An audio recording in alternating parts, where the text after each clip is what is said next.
1장 31절부터 38절까지 말씀 중심으로 나의 왕이여 오소서라는 제목으로 지난주 첫 번째 말씀을 드렸고, 오늘 대관절 셋째 주를 맞이해서 또 두 번째 이어지는 말씀을 함께 상고하고 은혜를 받고자 합니다. 첫 번째, 예수님께서 나의 왕으로 오셨다고 했는데 어떤 왕으로 오셨습니까? 예수님은 나의 죄를 정복하러 오신 어떤 왕이죠? 생명의 왕, 생명의 구주로 오셨다라는 사실을 지난주에 함께 상고했습니다. 오늘 이어서 예수님은 어떤 왕으로 오셨는가, 두 번째, 또 세 번째 말씀을 함께 상고하고자 합니다.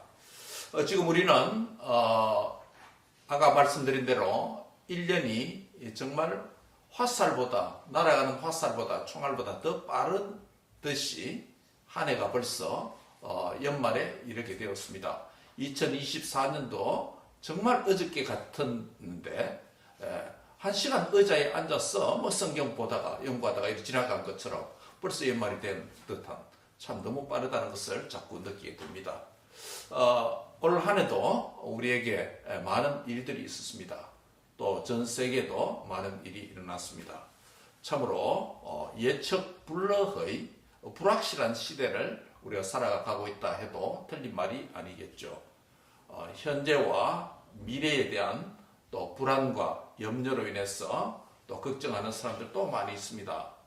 또 예기치 못하던 고난과 역경, 또 질병, 또 전쟁과 기후변화를 통한 자연재해들이 발생하고, 갑자기 우리 살아가고 있는 사회, 또 정치, 경제, 사회, 문화의 대변혁과 갑작스러운 일들이 많이 일어나서 불안해하고 걱정이 많은 것은 우리 인간 스스로 이것을 감당할 만한, 또 예측할 만한, 또 예측해서 준비할 만한 능력이 없다라는 것을 보여주게 되겠죠. 그만큼 우리가 연약한 인생이다라는 것을 반증할 수 있겠습니다.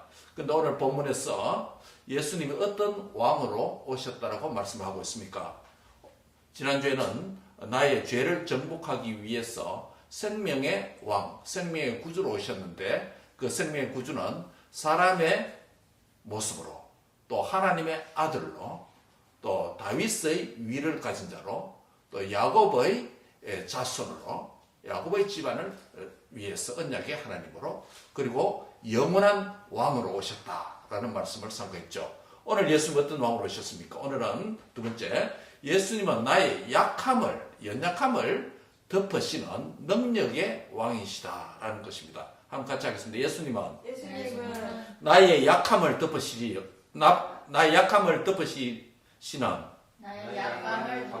능력의 왕이십니다. 예. 예수님은 나의 약함을, 연약함을, 부족함을, 무지함을 덮으시려고 오신 능력의 왕이시다라는 것입니다. 왜 그렇습니까? 오늘 35절에 보면 성령이 내게 임하시고, 가브리엘 천사가 마리아에게 하는 말입니다. 성령이 너에게 임하시고 지극히 높으신 이의 능력이 너를 덮으시리니 라고 35절에 말씀하고 있습니다. 여기서 성령이 너에게 임하시고, 너가 누굽니까? 마리아죠. 마리아에게 임하고, 처녀 마리아죠. 지극히 높으시는 누굽니까? 하나님이시죠. 하나님의 능력이 누구를 덮는다? 마리아를 덮을 것이다 라고 천사가 그렇게 말씀을 했습니다. 무슨 말입니까? 본문에서 하나님의 아들, 사람의 모습으로 예수님이 태어난다라는 소식을 가브리엘이 전했을 때, 마리아는 남자를 알지 못하는데 어찌 이런 일이 일어날 수 있습니까? 라고 반문을 했죠. 여기서 바로 알다라는 이 표현은 뭐냐면, 단순히 지식적으로 안다는 말이 아니라 바로 남편과 아내 사이에 성적인 관계를 가리킵니다. 부부 관계를 통해서 아이를 갖는다, 이런 의미죠. 근데 마리아는 정혼을 했다. 약혼을 했지만은 함께 동거한 적이 없는데 어떻게 아이를 가질 수 있습니까? 라고 가브리엘 천사에게 그렇게 반문을 한 것이죠.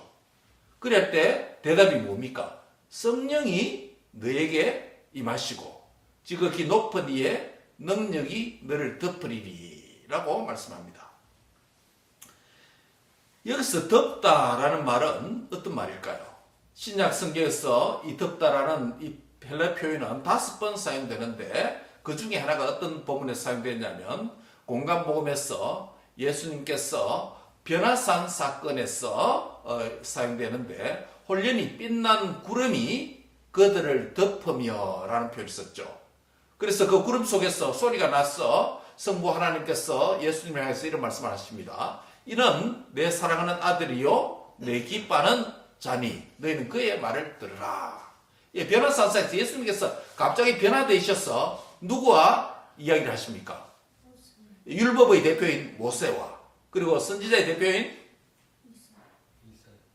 엘리야, 예수, 그 다음에 복음의 대표인 예수님, 이 3자가 변화산에서 함께 대화하는 장면이 영광스러운 모습이 나타납니다. 그래서 우리가 신약에서 변화산 사건이다, 예수님의 변화산 사건이다, 홀연히 변화되셔서 구약의 인물들과 대화하는 장면이 나타났죠.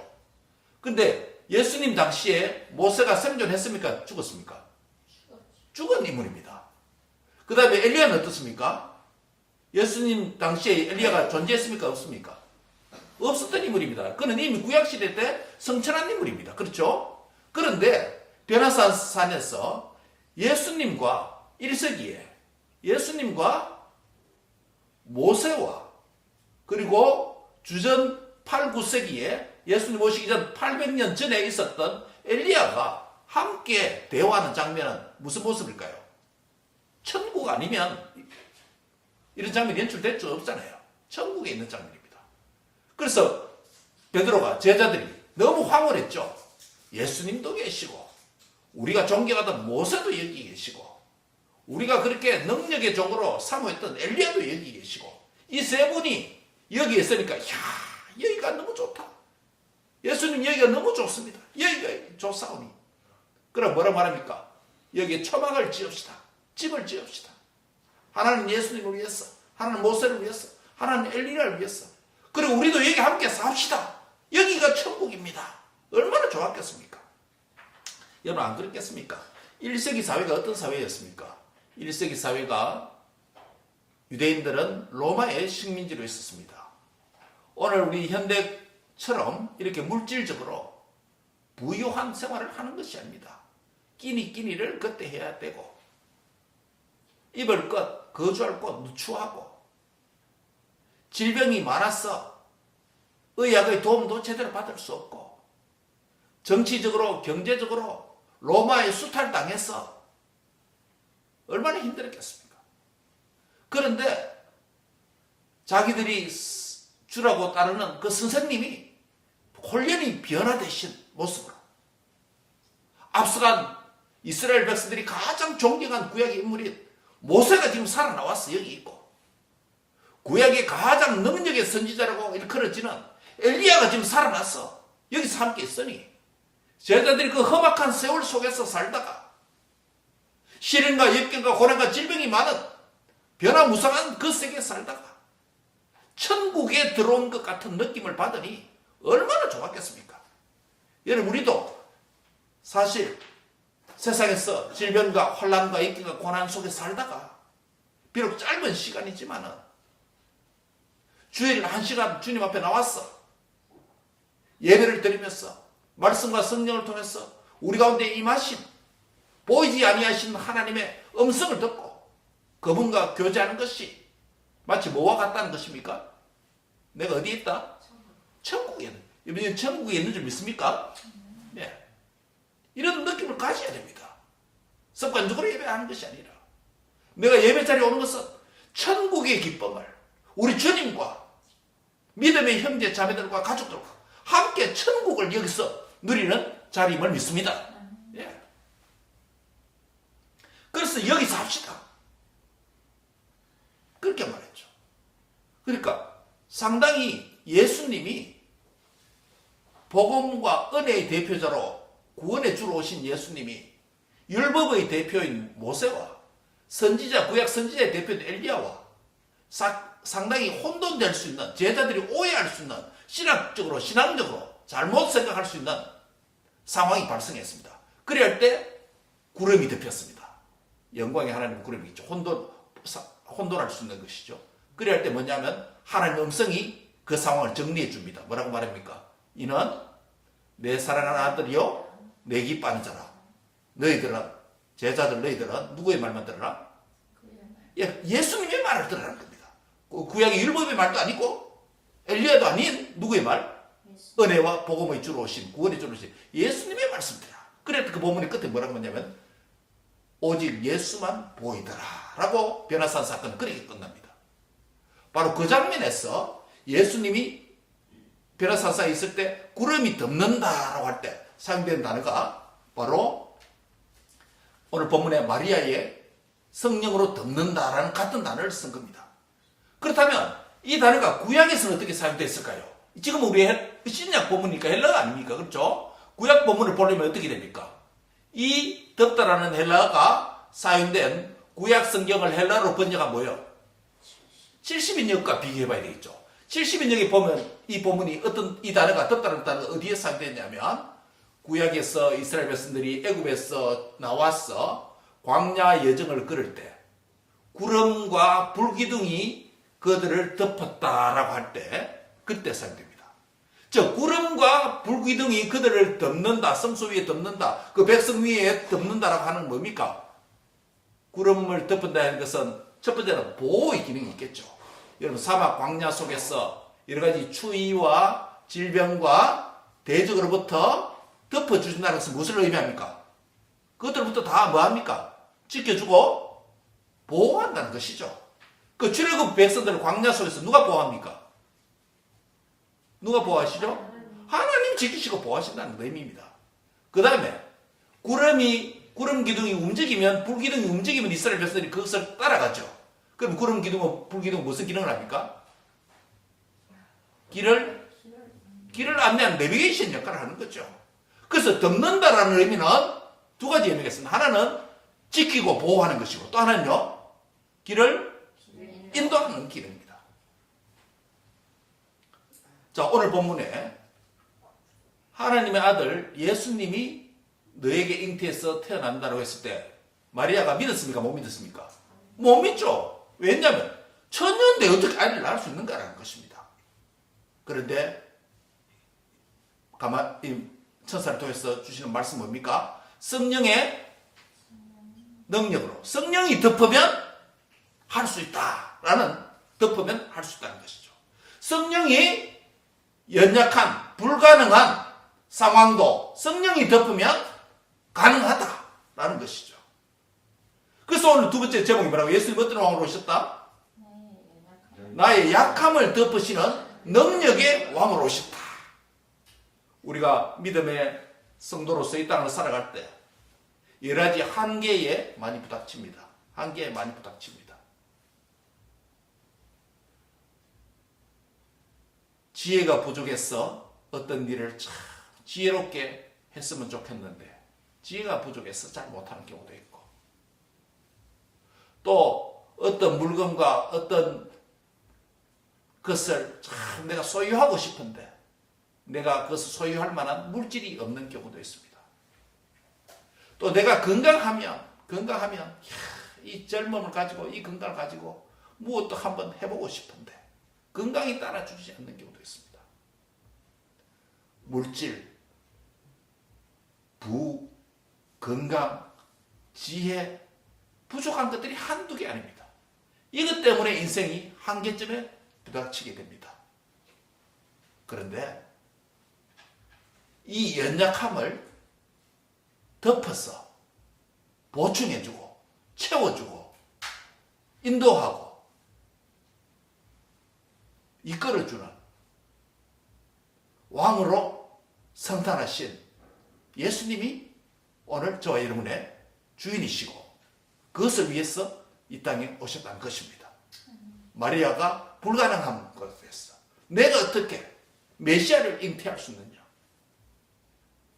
메시아가 아니라 아들을 하나도 잉태할 만큼 동거한 적이 없는데 어떻게 일이 가능할 수 있겠습니까? 불가능합니다. 그러나 사람의 생각과 사람의 지혜로는 불가능한 일이지만 성령이 덮으면 예수님이 능히 잉태될 수 있고 예수님이 능히 능력의 왕이 되시고 보호의 왕이 되시고 지혜의 주가 되시고 보호하심의 주인 될 수 있다라는 사실을 보여주는 것입니다. 사랑하는 성도 여러분, 우리 인생 속에서 예수님이 누구신가? 자신의 약함도 깨닫지 못하는 무지한 인생, 교만한 인생 참 많습니다. 예. 믿는 우리도 어떨 때 보면 내가 모든 걸 할 수 있다라고 하는 자만과 교만에 사로잡힐 때가 많습니다. 믿지 않는 사람은 오죽하겠습니까? 그런데 우리의 모든 약함, 부족함, 연약함을 덮을 수 있는, 커버해 줄 수 있는 능력의 주가 계십니다.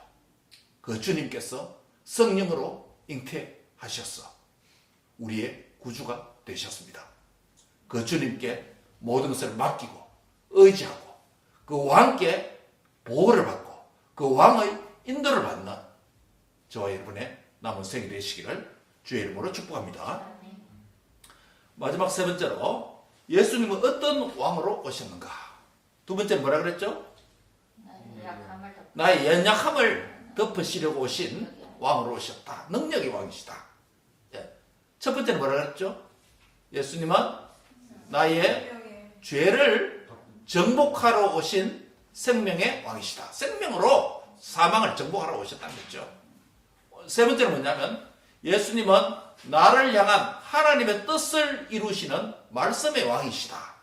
합달하면 예수님은 나를 향한 하나님의 뜻을 이루려고 오신 말씀의 왕이십니다. 무슨 말입니까? 천사가 성령을 덮어서 잉태하리니 그 이름을 예수라 하라, 아들 낳으니 예수라 하라고 말했잖아요. 그 마리아가 한 말이 뭐라고 그랬습니까? 아까도 말씀드렸지만 나는 남자를 알지 못한다. 남자를 알지 못한다.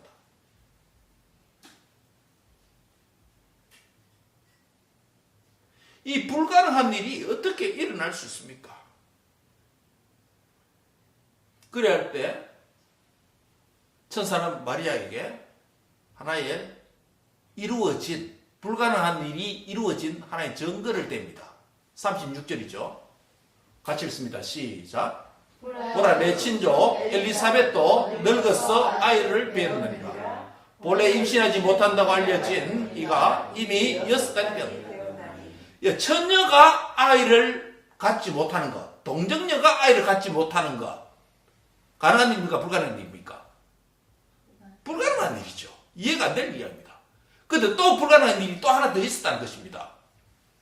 노산, 그의 친척인 엘리사벳, 사촌 언니 정도 되는지 모르겠습니다. 엘리사벳도 그 남편 누굽니까? 제크라이아, 사가리아. 할아버지입니다. 제사장이고. 그리고 그 아내가 누구라고요? 엘리사벳. 엘리사벳과 사가리아 제사장 사이에 누가 태어납니까? 세례 요한이 태어납니다. 요한이 아버지 어머니입니다. 그런데 세례 요한을 출산하기 전에 사가리아 제사장이 성소에 들어가서 분양할 때에 기도를 했겠죠. 분양할 때 백성들을 밖에서 서서 기도했습니다. 누가복음 1장에 보면. 제사장은 안에 가서 성소에서 분양합니다. 무슨 기도했겠습니까? 아들 낳지 못해 아들 주세요 이 기도했겠습니까? 아닙니다. 이스라엘이 지금 어떤 상태에 있죠? 식민 상태에 있고 자기 민족의 구원을 위해서 기도했습니다. 구원을 위해서 기도할 때 네 기도가 응답되었다라고 천사가 나타나서 분양하는 사가리아 옆에 서서 천사가 소식을 알려줍니다. 그리고 아들을 낳을 것이라고 말합니다. 누굽니까? 이름을 요한이라 하라라고 말합니다. 그게 바로 세리관입니다. 마리아가 출생되기 몇 개월 전? 6개월 전에 노인이 된 사가랴 제사장과 엘리사벳 부부 사이에 노산, 이 말 할머니가 아이 낳으면 가능합니다. 불가능합니다. 예. 경수가 끊어졌고 아이를 가질 수가 없습니다. 그것도 불가능한 일이에요. 그런 불가능한 일도 사가랴 제사장이 분양할 때에 천사가 와서 하나님의 수태 소식을 전해주고 말씀하셨으니 이루어졌지 않느냐라고 불가능하다라고 판단한 마리아에게 이 사실을 지금 증거를 대주는 거예요. 니만 그런 게 아니고 노부부도 출산이 불가능하지만 잉태되고 지금 아이가 잉태된 6개월 된 아이가 뱃속에 있는 상태다. 이게 하나님이 할 수 없겠느냐? 너에게 할 수 없겠느냐? 그렇게 묻는 것입니다. 즉 하나님이 말씀하시면 뭐 된다? 이루어진다는 거예요. 하나님이 말씀하시면 된다는 거예요. 인간은 안 된다. 이성적인 판단으로, 우리의 경험으로, 세상적인 지식과 상식으로, 노멀한 아이디어로는 안 된다는 거예요. 안 되겠죠. 상식으로 안 되죠. 그러나 상식적으로, 세상적으로, 이성적으로, 경험상으로 안 되는 일도 하나님께서 된다라고 말씀하시면 이루어진다는 겁니다. 아멘. 하나님 말씀에 된다. 그래서 예수님 누구신가? 예수님은 나를 향한 하나님의 뜻을 이루려고 오신 말씀의 왕이시다. 말씀의 왕이신 그분이 말씀하시면 된다는 거예요. 아멘입니까? 따라합니다. 말씀하시면 됩니다. 예? 누가 말씀하시면? 하나님이 말씀하시면 된다는 거예요. 여러분 우리 인생 속에서도 하나님의 말씀을 듣고 하나님 말씀을 붙잡고 하나님 말씀을 가지고 기도하는 그런 말씀이 있죠. 있습니까? 저도 있습니다. 저도 내 인생 속에서 예수님 믿을 때에 또 신학교 가기 전에 나에게 주신 말씀이 있습니다. 이 말씀 하나가 나의 전 삶을 이끌어갑니다. 그 말씀대로도 되고 있습니다. 대표적으로 저는 예레미야 1장 10절 말씀입니다. 저의 소명의 말씀이기도 하고 저의 목회와 저의 신앙과 저의 신학과 저의 연구의 주제가 되기도 하고 나의 모든 것을 이끌어가는 예레미야 말씀입니다. 이 말씀대로 되는 것입니다. 여러분에게도 하나님께서 각자 주신 말씀이 있죠? 말씀 없습니까? 있습니까? 없습니까? 없으면 고민해야 됩니다. 예, 말씀을 읽고 들으면서 야, 이거 내게 주시는 말씀이다. 여러분 그런 말씀 있으면 꼭 붙잡으시기 바랍니다. 붙잡고 그거 가지고 기도하세요. 그리고 마음속에 깊이 새기세요. 그리고 묵상하세요. 그 말씀이 나에게 주시는 하나님이 들려주시는 보이지 않으신 하나님께서 말씀을 통해서 나를 만나주시는 순간이에요. 그래서 우리가 말씀을 읽어야 되고 말씀을 들어야 되고 말씀 있는 자리에 가야 되는 줄 믿습니다. 아멘. 그게 복입니다. 하나님 말씀을 듣고 그 말씀을 잘 박힌 목과 같이 내 심령 깊이 잘 박히도록 그 말씀을 묵상하고 그 말씀을 받은 말씀 가지고 기도하세요. 우리 이 집사님 말씀을 들은 것들 예비시간 들었던 가지고 그것이 오래 가면 좋겠지만 그래도 감사한 것은 그 다음 주 기도 시간에는 그 말씀이 기억되고 메모리 돼서 그거 가지고 기도하잖아요.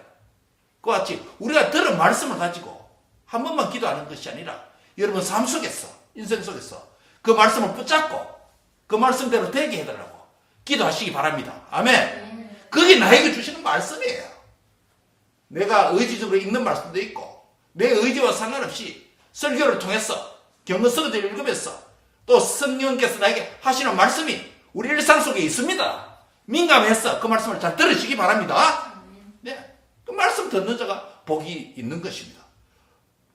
성령이 복 있는 자는 성령이 교회에게 하시는 말씀을 들을지니 그런 걸 하시는 거예요.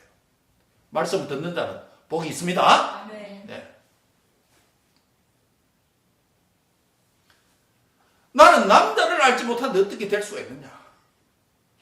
네 친족, 언니, 친척 언니 엘리사벳, 네 형부 사가랴, 이 노부부도 불가능한 상태에서 하나님이 말씀하시니 분양하는 성소에서 그 말씀 천사가 들려주는 하나님의 말씀을 들으니 지금 말씀대로 되었어. 잉태했어. 임신 6개월이야. 네게 하나님 말씀하시면 할 수 없겠느냐? 라고 그렇게 묻은 것입니다. 그럴 때 마리아의 대답이 뭡니까? 그 전에 37절 한번 읽습니다. 37절 시작. 그래서 하나님의 모든 말씀은 능하지 못하시며 이게 나오죠. 하나님 말씀은 능치 못함이 없다. 하나님의 말씀은 모든 것이 가능하다는 겁니다. 하나님 말씀은 뭡니까? 아무것도 없는 상태에서도 이 만물을 창조하신 말씀의 능력 아닙니까? 아멘. 예, 없는 무에서도 유를 창조하는 것 아닙니까? 아무 없는 것으로 창조합니다. 그러면 있는 것에서 있는 것을 못 창조하겠습니까? 하나님은 얼마든지 할 수 있다. 문제는 말씀이다라는 겁니다. 따라합니다. 대저 하나님의 모든 말씀은 능치 못함이 없느니라. 예, 한 말씀은 하나님의 모든 말씀을 겠습니다. 하나님이 우리에게 들려주시는 어떤 말씀이라도 말씀대로 이루어지는 줄 믿습니다.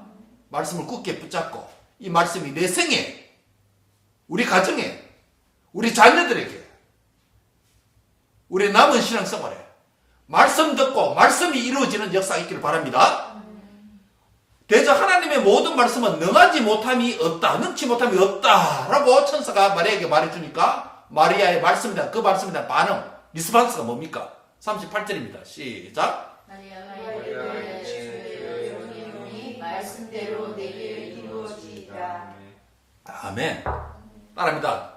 나는 주의 종이오니 말씀대로 내게 이루어지이다. 아멘. 이게 멋진 거예요. 이게 멋진 거예요. 나는 약했어. 부족했어. 예수님을 잉태할 수도 없고 나는 능력이 없었어. 지혜도 없었어. 메시아를 가질 만한 아무런 자격과 자질도 없지만 하나님이 말씀하시면 되는 줄 믿습니다. 그리고 또 하나 더 있습니다. 하나님이 말씀하시면 될 수 믿습니다. 마리아의 뭡니까? 믿음이죠. 그 다음 또 하나님 마리아의 하나가 더 있습니다. 뭡니까? 말씀대로 이루어지기를 원합니다. 뭡니까? 뭐 하겠다? 말씀에 뭐 하겠다? 순종하겠다는 거예요. 주시는 말씀에 순종하겠다는 겁니다. 아이고 천사님, 아이고 하나님, 제가 처녀인데 혼산길 맞깁니다. 처녀가 아이를 낳으면 내가 이스라엘 율법에 따르면 돌에 맞아 죽습니다.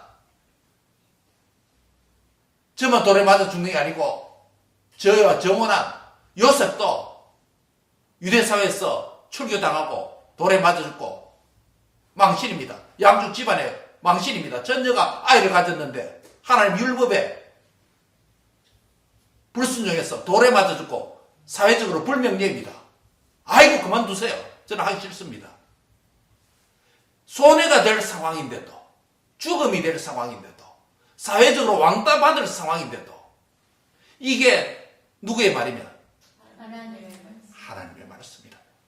하나님의 뜻이라면 내가 손해보더라도, 내가 희생되더라도, 내가 고난받더라도, 내가 사회에서 왕따 당하고 욕들을 먹더라도, 우리 집안이 창피당할다 할지라도 처녀가 아이를 가진다.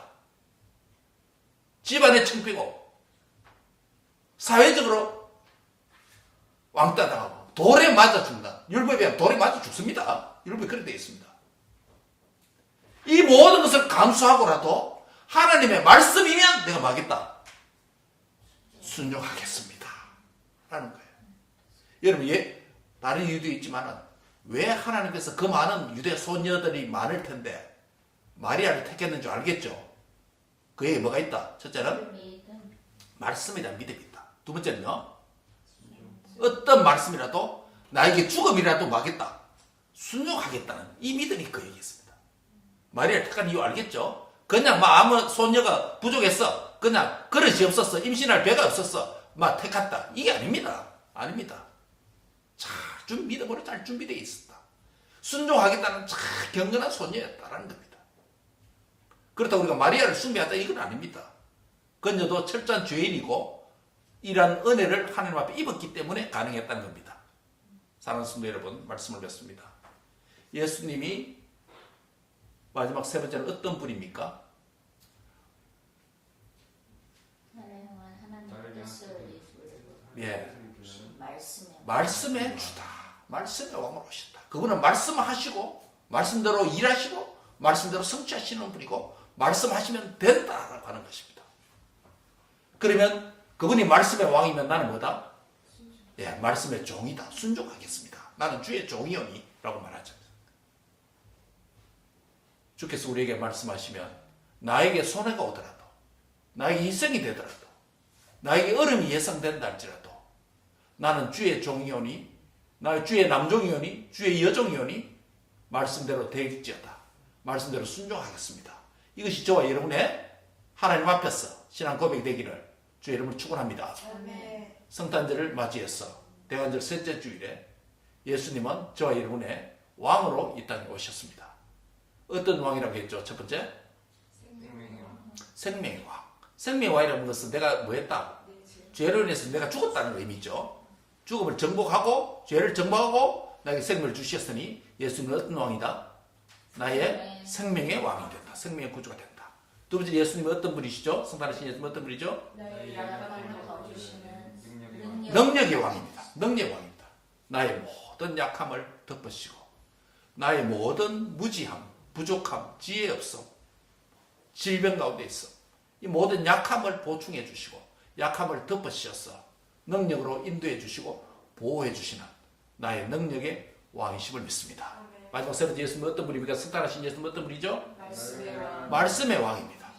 말씀의 왕이라서 그분께서 말씀하시면 된다. 그리고 믿음이 필요하고 그 말씀에 내가 뭐 하겠다? 순종하겠습니다. 나는 종입니다. 그분이 왕이면 나는 종입니다.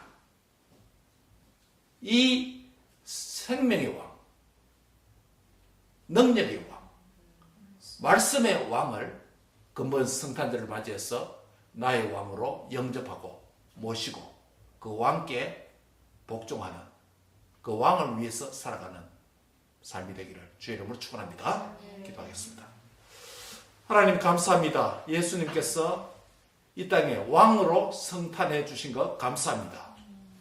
2000년 전에 팔레스타인 땅에서 출생했지만 우리 민족도 아니지만 그래 또 예수님의 왕으로 출생이 나에게 중대한 의미가 있다는 것을 깨닫는 시간이 되도록 성령께서 역사해 주옵소서. 특별히 나의 죄를 정복하고 사망을 정복하기 위해 오신 생명의 구주로 오심을 믿습니다. 생명의 왕이신 하나님을 영접합니다. 내 안에 들어오셔서 주의 생명으로 가득 차게 하옵소서. 또한 하나님 능력의 왕이신 예수님을 내 안에 영접합니다. 내 힘으로, 내 지혜로, 내 경험으로 할 수 없는 불가능한 일도 하나님의 능력으로 되어지고 보호받고 인도받는 주의 백성들 되게 하옵소서. 능력의 왕이여 내 속에 들어오소서. 능력의 예수님이시여 내 삶에 들어오셔서 모든 불가능한 일들을 주의 뜻대로 이루어지기를 원합니다. 성탄하신 예수님은 또한 나에게 말씀의 왕이심을 믿습니다.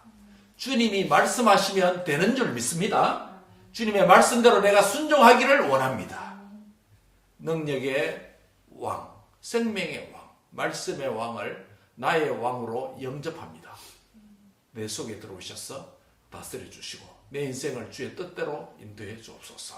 예수님의 이름으로 감사하며 기도하옵나이다. 아멘.